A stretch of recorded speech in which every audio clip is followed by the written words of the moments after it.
नमस्कार, आप देख रहे हैं एमबीटी न्यूज सी। दोस्तों, जो व्यक्ति राम को मानता है वह रावण को कभी नहीं मान सकता है। जो गांधी को मानता है वो गोडसे को नहीं मान सकता है। यह विचार और इस विषय पर तमाम तरीका का जे आप लोग के सामने जे बातें मिली होगी और जानने और समझने का जे प्रयास जे किया गया होगा। लेकिन मैं ना ही कभी गांधी और गोडसे पर जे अपना विचार प्रकट करता हूं और ना ही जे कि राम रावण के यानी कि हमें किसी धर्म संप्रदाय में और किसी जातिगत व्यवस्था जातिगत जे की बात करने की चेष्टा प्रयास जे की नहीं करता हूं, इसलिए कि मैं सीधी सी बात करता हूं भारत देश की।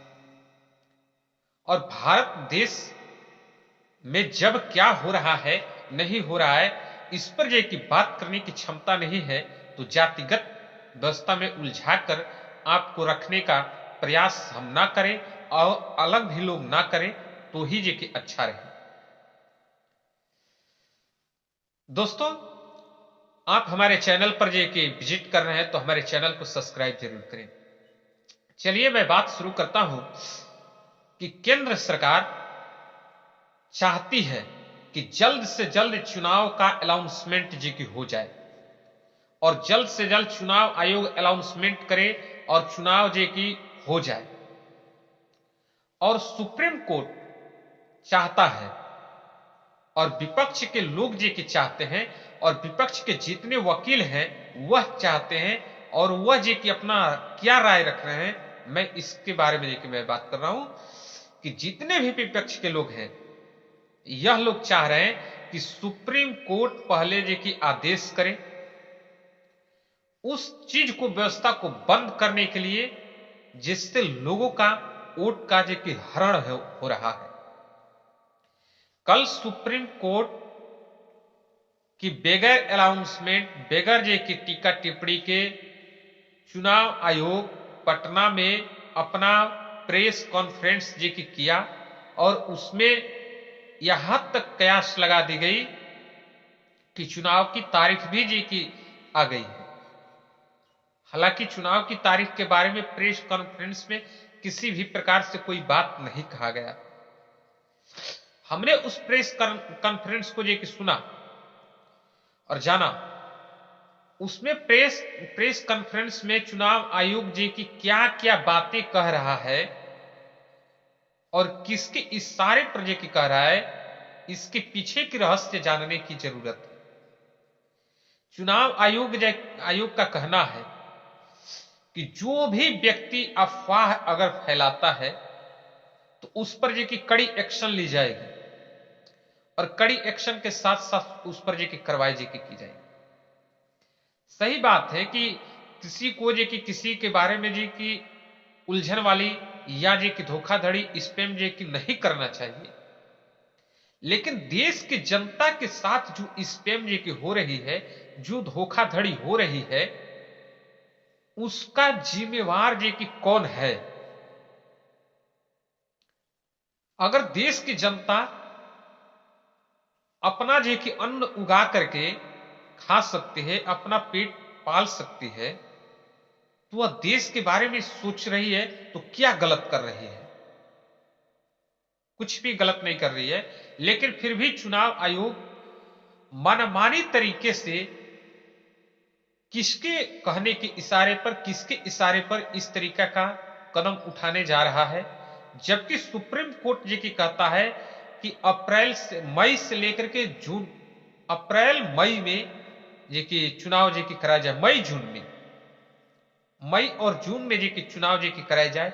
और जे की चुनाव आयोग प्रेस कॉन्फ्रेंस जे की करती है और उसमें कहती है कि मैं जे की चुनाव का टाइम बहुत जल्द ही जे की घोषणा जे की करने जा रहा हूं और मैं चाहता हूं कि जल्द से जल्द जे की भारत में चुनाव जे की।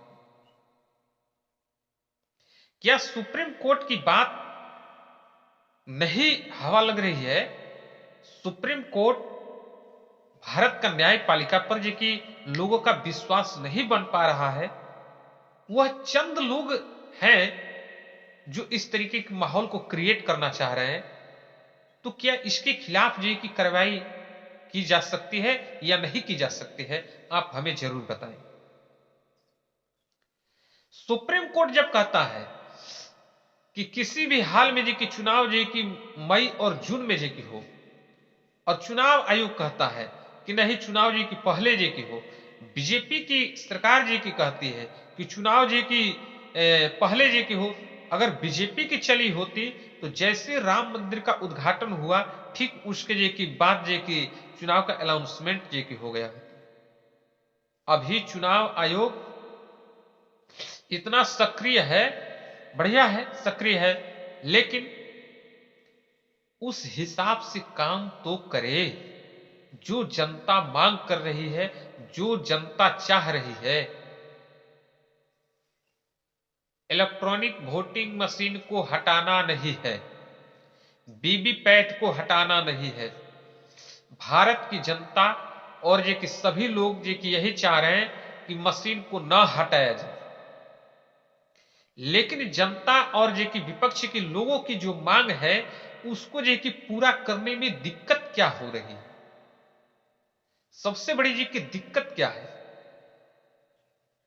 मांग क्या है, आप इस विषय में कि जानते हैं, और नहीं जानते हैं तो मैं कि बताना चाहूंगा कि मांग यह है कि आप जब वीवीपैट से कि पर्चा हमें दिखाते हैं मशीन में, तो वह पर्चा हमें मिल जाए।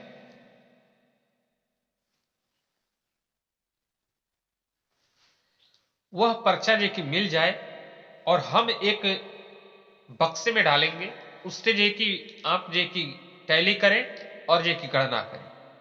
लेकिन ऐसा चुनाव आयोग कि नहीं चाहता है, ऐसा बीजेपी के लोग नहीं चाहते हैं, और कि विपक्ष में विरोध जैसे हो रहा है इलेक्ट्रॉनिक वोटिंग मशीन को हटाने के लिए, तो उसके विरोध में सुप्रीम कोर्ट में बीजेपी के कुछ लोग की याचिका दायर कर रहे हैं, कह रहे हैं कि ईवीएम मशीन हमेशा रहना चाहिए।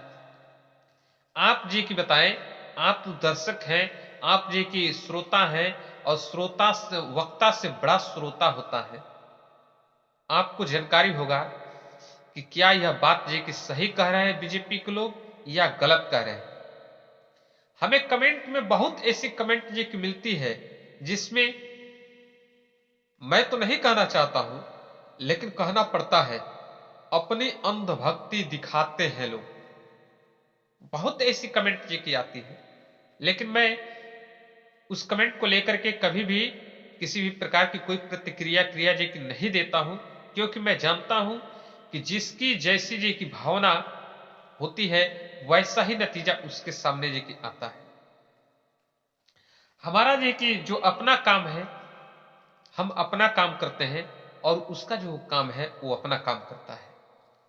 उसको समझ में यही आता है कि बीजेपी रहेगी तो हमारा कि कल्याण होगा, बीजेपी की रहेगी तो सब कुछ रहेगा। हम भी कहते हैं कि बीजेपी रहे, सालों साल कि बीजेपी रहे, कोई दिक्कत नहीं है, लेकिन उस राह पर ना चले जिस राह पर बहुत ऐसे क्रांतिकारी और बहुत ऐसे कि धांधलीबाज देश छोड़कर कि भाग चुके हैं। इस रास्ते पर ना चले, सुझाव देने की क्या जरूरत है। लेकिन अगर कोई किसान गोली खा रहा है, वो अपनी हक की लड़ाई की मांग रहा है, उसके साथ जो हुआ है उस पर कि न्याय मांग रहा है, आप गोली चला रहे हैं, तो यह सबसे कि बड़ी भूल कि आप कर रहे हैं। दोस्तों, मैं कि दूसरी बात कि मैं करना चाहता हूं कि उत्तर प्रदेश में स्वामी प्रसाद मौर्य नाम के एक ऐसे शख्स हैं जो ऐसे रास्ते पर कि निकल चुके हैं जिसका हिसाब लगा पाना लोगों के लिए कि थोड़ी सी कि डिफिकल्ट टाइप की लग रही है। स्वामी प्रसाद मौर्य बहुजन समाज पार्टी के कि सचिव पद पे भी रहे हैं, तमाम कि पदों पर कि रहे बीएसपी के अंदर। उसके बाद से वहां से निकलकर कि वह चले गए भारतीय जनता पार्टी बीजेपी में, वहां कि मंत्री रहे, उसके बाद से निकल करके फिर जे कि समाजवादी में जे कि गए। अब उनको जे कि लोग जे कि इस बात से संबोधन करने लगे कि दल बदलू है। लेकिन समाजवादी से भी निकल करके अब जो है कि कहां जाएंगे इसके बारे में कयास लगाई जा रही थी। लेकिन आज स्वामी प्रसाद मौर्य अपनी खुद की पार्टी जे की खड़ी कर रहे हैं। उनका जे की झंडा जे की आ चुका है आरएसएसपी। आरएसएसपी नाम से पार्टी जे की बना रहे हैं और उसका जे की झंडा जे की ओपन कर दिए हैं। दोस्तों यह बात ठीक है, किसी भी प्रकार से किसी को कोई दिक्कत नहीं है। लेकिन मैं आप लोगों से पूछना चाहता हूं कि इस प्रकार से राजनीति कर रहे हैं कि आप जिसकी आवाज उठा रहे हैं और जिसके खिलाफ जे की आवाज उठा रहे हैं, फिर उसे जे की गोद में जाकर बैठने का प्रयास करेंगे तो क्या जनता आपको जे की माफ करेगी? मैं देख रहा था जे कि न्यूज पर आज सुबह में, उसमें जे कि बताया जा रहा है कि किसी भी प्रकार से बीजेपी 400 से कम सीट नहीं लाएगी। 400 सीट जब आप ला रहे हैं, इतना कॉन्फिडेंस है और 400 सीट जे कि आप जीत रहे हैं, तो फिर आपको जे कि डर क्यों है जे कि बैलेट पेपर से? आप बैलेट लाओ, बैलेट दो, बैलेट से जे कि वोट होगा, आप जीते आप हीरो, और जो हम जे कि हारे हम जे कि जीरो। तो इसमें दिक्कत क्या है आपको? आप बैलेट लेके आओ, बैलेट से जे कि चुनाव कराओ ना। 400 सीट नहीं, आप 500 सीट जे कि पार कर लीजिए, लेकिन आप बैलेट से एक बार जे कि चुनाव करा दे तो क्या दिक्कत है? अगर बैलेट से चुनाव नहीं कराते हैं तो फिर जे कि जो वीवीपैट से जे कि पर्ची निकलते हैं, वो पर्ची जे कि वोटर के हाथ में क्यों नहीं दे देते? सभी हेकड़ी जे की निकल जाएगी, सभी जे की बातें समझ में आ जाएगी। मोदी जिस तरीका से तानाशाही जे की कर रहे हैं, यह तानाशाही जे की चलने वाला जे की नहीं है। यह 2024 है और 2024 में वह नीति नहीं चल पाएगी जिस नीति से जे की काम कर रहे थे। अब जे की जनता जागरूक हो चुकी है। यूपी में हम गठबंधन की जे की बात नहीं करते, लेकिन उत्तर प्रदेश में गठबंधन जे की समाजवादी और कांग्रेस के बीच जे की हो चुके हैं। समाजवादी पार्टी को जे की से ज्यादा सीट मिली है और 15 सीट पर जे की कांग्रेस जे की चुनाव जे की लड़ेगी। 15 से 17 सीट यानी कि 20 सीट की उसकी मांग है, लेकिन अभी जे की 15 से 17 सीट जे की मिली हुई है। 17 सीट पर जे की कांग्रेस चुनाव लड़ रही है। और आजाद समाज पार्टी, भीम आर्मी के प्रमुख